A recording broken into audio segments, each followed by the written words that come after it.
പുതിയ സർക്കാർ വന്നു, പുതിയ പ്രഖ്യാപനങ്ങളും പുതിയ പദ്ധതികളും പുത്തനാശയങ്ങളും വന്നു. പ്രഖ്യാപനങ്ങളിൽ വേറിട്ട് നിന്നത് വിദ്യാർത്ഥികൾക്ക് ആർത്തവത്തിന് 3 ദിവസത്തെ അവധിയാണ്. വേദന കൊണ്ട് പുളഞ്ഞ് ചുരുണ്ടു പോകുന്നവർക്കറിയാം ആ അവധിയുടെ ആവശ്യം. പണ്ട് ആർത്തവം അശുദ്ധി എന്ന് പറഞ്ഞ് മാറ്റി നിർത്തിയിരുന്നു.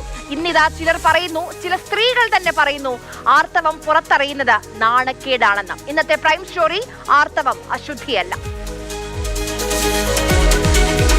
പുതുയുഗ പിറവി വാഗ്ദാനം ചെയ്ത് അധികാരത്തിലേറിയ VDS സർക്കാർ ആദ്യത്തെ നയപ്രഖ്യാപനത്തിൽ തന്നെ നിലപാട് പറഞ്ഞു.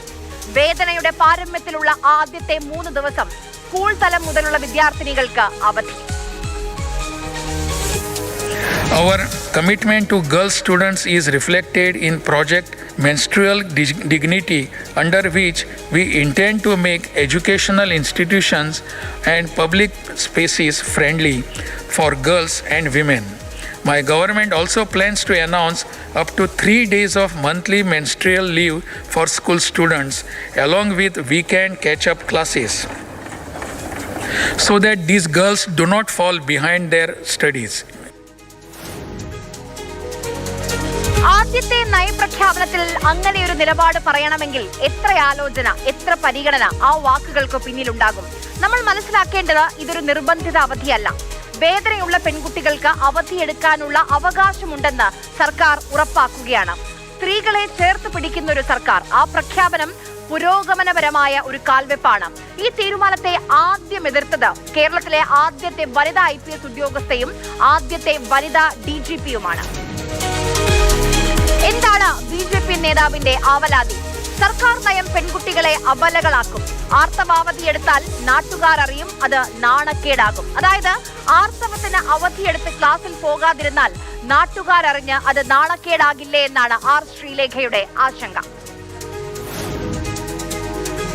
നാട്ടുകാർ അറിഞ്ഞാൽ എന്താണ്? എങ്ങനെയാണ് ആർത്തവം നാണക്കേടാകുന്നത്? ഇത് മാറാ രോഗമൊന്നുമല്ലല്ലോ ഒളിച്ചു വെക്കാൻ. മനുഷ്യന്റെ നിലനിൽപ്പിന് തന്നെ കാരണമാകുന്ന ഏറ്റവും സ്വാഭാവികമായ ജൈവ പ്രക്രിയ. ആർത്തവം ഉള്ളതുകൊണ്ട് മനുഷ്യനുണ്ട്.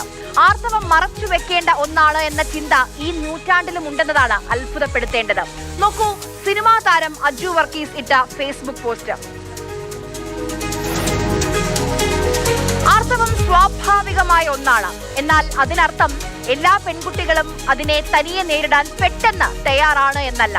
ഇന്നലെ ഇല്ലാതിരുന്നതിന്റെ അർത്ഥം നാളെ ഉണ്ടാകാൻ പാടില്ല എന്നാണോ എന്ന് കൂടി ചോദിക്കുന്നു അജു വർഗീസ്.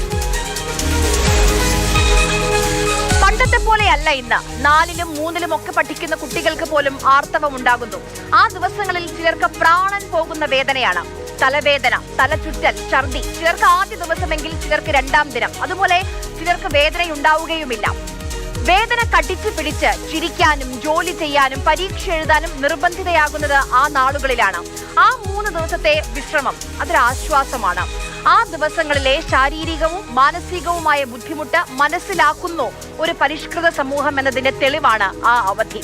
ആർത്തവം നാണക്കേടാണ് എന്ന് പറയുന്നവർക്ക് പ്രസവവും മുലയൂട്ടലും നാണക്കേടാണോ? അതിനു അവധി എടുക്കുന്നത് നാണക്കേടാണോ?